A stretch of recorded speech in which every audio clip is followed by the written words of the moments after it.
Hazırladığım bu PDF-lə hər kəs ilk dərsdən 35 sözdən ibarət hekayə qura biləcək.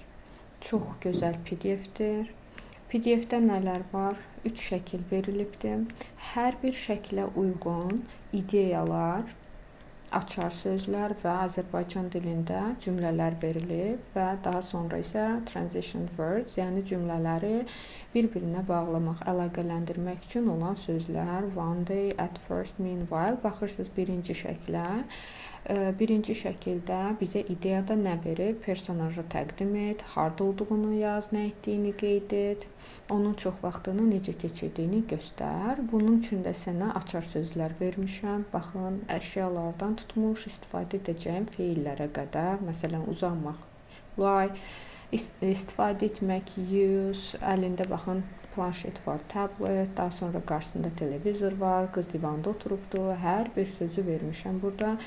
Daha sonra faydalı cümlələr, bir gün bir qız evdə divanda uzanmışdı, planşetindən istifadə edirdi, qız uzun müddət evdə vaxt keçirirdi.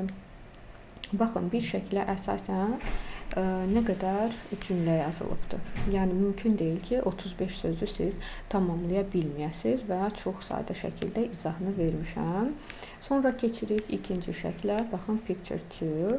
İdeyalar atasının nə etdiyini yaz, atasının qızla nə haqqında danışdığını qeyd et. Baxın, yenə ikinci şəkli təsvir edirik. Yəni, ikinci şəkil barəsində cümlələr qururuq. Yenə açar sözlərimiz verilibdir. Faydalı cümlələr, atası qızla danışmağa başladı, qızına biraz gəzməyi təklif etdi.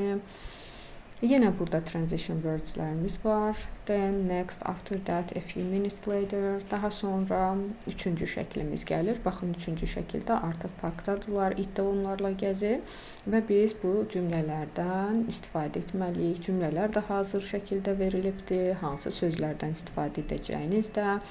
Baxın, ipucular da verilibdir sizə. Açar sözlər, faydalı cümlələr də verilib. Daha sonra sonda istifadə edəcəyimiz transition wordlər də verilibdir və sizə bağlayıcılar da burada öyrətmişəm. Hər dəfə az-az, yəni bağlayıcılarla tanışlıq olacaqdır.